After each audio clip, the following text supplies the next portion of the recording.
The first time my husband looked at me like I was dangerous, I knew my sister had said something. We were sitting on opposite ends of the couch, the TV on, but muted. He kept rubbing his thumb into his palm, a nervous habit he only had when he was lying, or when he'd already decided something and didn't want to say it out loud. "You didn't tell me everything?" he said. My stomach dropped. "About what?" He didn't answer right away. He just stared at me, eyes full of something I'd never seen before. Doubt. "About what happened to you," he said finally. "Before we met?" I felt my throat close. "That's not something I owe anyone," I said carefully. "You know that." He nodded slowly. "That's what you say." I turned to face him fully. "What does that mean?" He exhaled, like he was tired of carrying a secret that wasn't his. "My sister-in-law told me," he said. "She said you never finished the story." My heart started racing. "She told you what?" I asked. He swallowed. "That you have episodes. That you rewrite things. That the trauma you went through makes you unreliable when you feel threatened." I felt dizzy. "She said," he continued, voice low, "that when people get too close to you, you panic and accuse them of things that aren't real." I stared at him in disbelief. "She used that?" I whispered. He looked away. "She said she was worried about me." My hands started shaking. For years, my sister had been the one person I trusted with the worst parts of my past. The nights I couldn't breathe. The panic attacks. The therapy. The things I survived that I didn't even tell my own parents. And now she had taken that information and turned it into a weapon. "When did she tell you this?" I asked. He hesitated. "That night you stayed at your mom's," he said, "after your panic attack. The room felt like it was spinning." "She came over," he added. "She said she didn't want to scare me, but she felt I needed to be prepared." "Prepared for what?" "For the possibility," he said slowly, "that you might turn on me."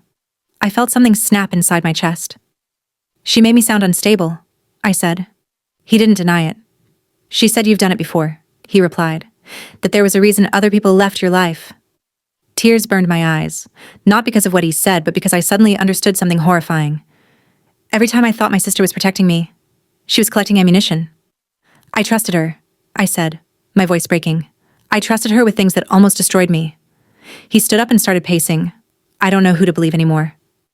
That hurt worse than anything. Because in that moment, my husband wasn't on my side. He was already standing somewhere in between. And then my phone buzzed on the table. A text from my sister. "We need to talk. It's important." Another message came through immediately after. "I didn't mean for things to blow up like this." My husband looked down at the screen, then back at me. "What did she mean by that?" he asked. Before I could answer, the phone rang. It was her. I answered. "Congratulations," she said softly, her voice trembling. "For what?" I asked. There was a pause. "I'm pregnant." The room went completely silent, because suddenly I realized this wasn't just betrayal. It was leverage, and whatever she'd planned next was already in motion. I didn't say anything. I just stared at the wall while my sister's words echoed in my head. "I'm pregnant." My husband sat back down slowly, like the air had been knocked out of him. "Pregnant?" he repeated. "How is that relevant?" I laughed. It came out thin and sharp. "You tell me?" On the phone, my sister sniffed, already slipping into the voice she used when she wanted sympathy. "I didn't want you to find out like this. I wanted to explain everything calmly." "Explain what?" I asked. "Why you're poisoning my marriage." She gasped softly. "That's not fair." My husband rubbed his face. "Can you put her on speaker?" I hesitated. Then I did. "Hi," my sister said sweetly. "I'm really glad you're there. I didn't want this to be just between us." Of course she didn't. "You told my husband I'm unstable," I said. "You told him my trauma makes me unreliable." She sighed. "I told him the truth as I understand it." My hands clenched. "The truth? Or your version?" "I was trying to protect him," she said. "And honestly, the baby." The word landed heavy. "What baby?" my husband asked. "Why would your pregnancy have anything to do with my wife?" There was a pause. Then she said it. "Because I don't think she's safe right now." I stood up so fast my chair scraped loudly across the floor. "Say that again," I said. "She's been spiraling," my sister continued. "Panic attacks, flashbacks. You've seen it too." My husband didn't respond, which was its own answer. "She stayed with Mom last week because she couldn't cope," my sister added gently. "I was worried what might happen if things escalated." Escalated. "She had a panic attack," I snapped. "Not a violent episode." I know, she said quickly, but trauma can resurface unpredictably. My therapist warned me about that. Your therapist. The one you suddenly had when it was convenient. My husband looked torn. Why didn't you tell me you were this worried before? I didn't want to interfere, she replied. But when I found out I was pregnant, it changed things. I can't afford chaos in my life anymore. There it was. I needed stability, she continued. And I thought, maybe you did too. The implication hung in the air, thick and ugly. You're using my trauma as a reason to push me out, I said. No, she replied softly. I'm using it as context. I laughed again. You always do that. Dress cruelty up as concern. My husband stood up. Okay, enough. This isn't helping. She rushed in before he could finish. I'm not trying to take sides, she said. I just think you deserve all the information, especially now that there's a child involved. My heart skipped. What child? She hesitated, then said, mine. And then, almost as an afterthought, I just don't want my baby growing up around instability. The room went dead quiet. My husband looked at me, not with doubt this time, with calculation. And that's when I realized she wasn't just turning him against me, she was positioning herself as the safer option. The way my husband looked at me in that moment wasn't angry. It was worse. It was cautious. Like I was something fragile he wasn't sure how to touch anymore. I think we should all slow down, he said carefully. This is a lot. A lot? My sister's voice softened immediately. I agree. No big decisions, just awareness. Awareness was her favorite word. She used it whenever she wanted to sound reasonable while lighting a fire. You've already made decisions? I said. You told him things I trusted you with. She didn't deny it. I shared concerns. You weaponized my trauma, I snapped. My husband flinched. Can we not use words like that? I stared at him. Why? Because they make you uncomfortable? He rubbed the back of his neck. Because I'm trying to understand what's real. That sentence landed hard. You're questioning me, I said. I'm trying to protect our future, he replied. Our future. The future she'd just inserted herself into. My sister jumped in smoothly. This isn't about blame, it's about patterns. You've had difficult reactions before. I felt my chest tighten. You mean panic? Attacks? She paused. You once accused your ex of cheating when he wasn't. I froze. That was after I found messages, I said slowly, which he later admitted to. She shrugged. That's not how you told it at the time. I looked at my husband. She's rewriting my past. He didn't respond. Instead, he asked her, how far along are you? My stomach dropped. She smiled just a little. Almost 12 weeks. 12 weeks. Long enough to plan. Long enough to think. Do Mom and Dad know? He asked. Yes, she said. They're thrilled. Of course they were. And the father? He asked. She hesitated. Just a beat.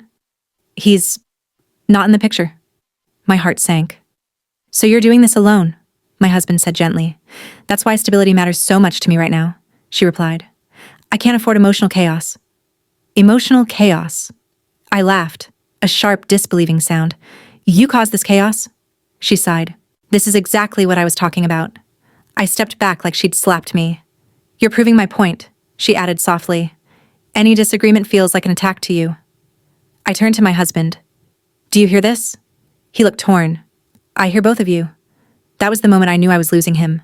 Not because she was right, but because she was calm. And calm people are always believed over broken ones. I need space, he said suddenly. To think. Space from who? I asked. He didn't answer right away.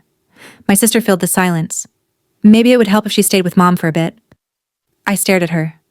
You want me out of my own house? She lifted her hands. Just temporarily. For everyone's peace. My husband finally nodded. That might be best. Best. I felt numb. You're asking me to leave, I said, because she says I'm unstable. I'm asking for time, he replied. I looked at my sister, and for the first time, I saw it clearly. This wasn't about my trauma, this was about control. She wasn't trying to protect him, she was isolating me, and she was doing it slowly enough that no one noticed. Except me. I packed a bag like I was sneaking out of my own life. Not everything.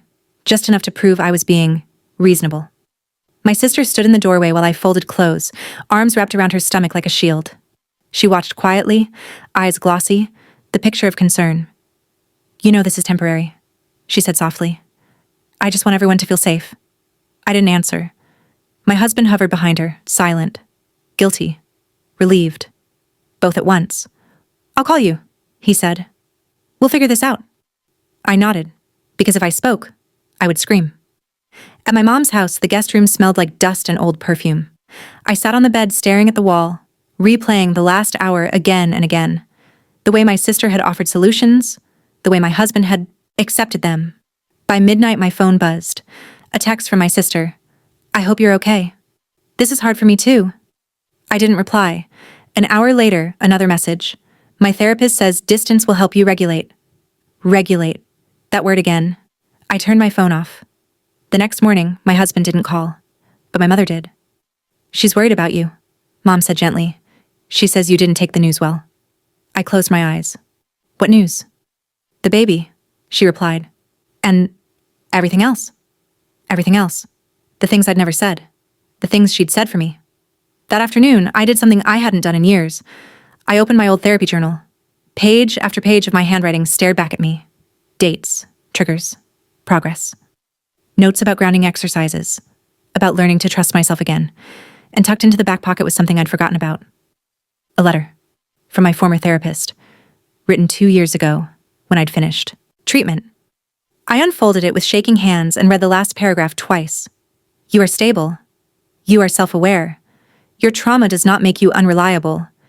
It makes you informed. I felt something steady settle into my chest. That night, my sister called. I think we should talk, she said carefully. This distance is making things worse. Is it? I asked. She paused. What do you mean? I said slowly. You have my husband's ear, my parents' support, and my house. What part of this feels worse for you? Her voice tightened. You're being unfair. I'm being clear, I replied. Silence stretched. Then she sighed. You know, pregnancy hormones can make people emotional. I laughed. You mean like trauma makes people unstable? She didn't answer. I'm coming home tomorrow, I said. That might not be a good idea, she replied quickly. Why? I asked. Afraid I'll say something unregulated? Another pause. And in that pause, I heard it. Fear. Because for the first time, she realized something had shifted. I wasn't leaving quietly anymore, and the next thing I found would prove exactly how long she'd been planning this. I went home the next morning. Not angry. Not shaking. Clear. My sister's car was already in the driveway. Of course it was. Inside, the house smelled like her perfume. She'd rearranged the throw pillows, put fresh flowers on the table, made herself comfortable in a way that told me everything I needed to know. My husband looked up when I walked in. I thought you were staying another day. I'm done staying anywhere I don't belong, I said. My sister stood slowly, one hand on her stomach. This isn't healthy, she said gently. You're pushing yourself. No, I replied. I'm grounding myself. I walked straight past them and into the bedroom, and that's where I found it. My laptop was open. Not just open. Logged in. My chest tightened. I scrolled. Email drafts. Saved screenshots. Notes. All under my sister's name. Messages she'd written about me but never sent. Organized. Dated. Rehearsed. Signs of instability. Concerns to raise. How to approach him calmly. This wasn't fear. This was strategy. I walked back into the living room holding the laptop. My husband's face drained of color. What's that? He asked. I set it on the table and turned it toward him. He read silently. Once, twice. Then his jaw tightened. You planned this, he said to my sister. She rushed forward. You weren't supposed to see that. So you were, he said. You were documenting her, framing her. She started crying immediately, loud, convincing. I was protecting my baby. By destroying my marriage? He asked. You said you needed stability, she cried. You said you didn't know who she was sometimes. I laughed softly. You knew exactly who I was. You just wanted me out. My husband looked at me then, really looked at me. I asked you for space, he said slowly, not for a replacement. She froze. What? She whispered. You moved into my house. You told my parents I was unsafe. You suggested my wife leave. I was helping, she insisted. No, he said. You were positioning yourself. Silence fell. Then he said the words she never expected. You need to leave. Her eyes went wide. You can't be serious. I am, he replied. And don't contact us again. She stared at him, then at me, rage flickering behind the tears. "This isn't over," she snapped. "It is," I said calmly, "because now you don't control the story." She left that afternoon. No goodbye. 2 weeks later, my husband and I started counseling, not because everything was fine, but because the truth was finally out in the open. He apologized, not just for believing her, but for doubting me. My parents did, too, eventually, once they saw the messages. As for my sister, she moved in with our mother. She still tells people I'm sensitive. I don't correct her anymore, because sensitivity isn't weakness, it's awareness. And the moment I stopped letting my trauma be rewritten as instability was the moment I took my life back.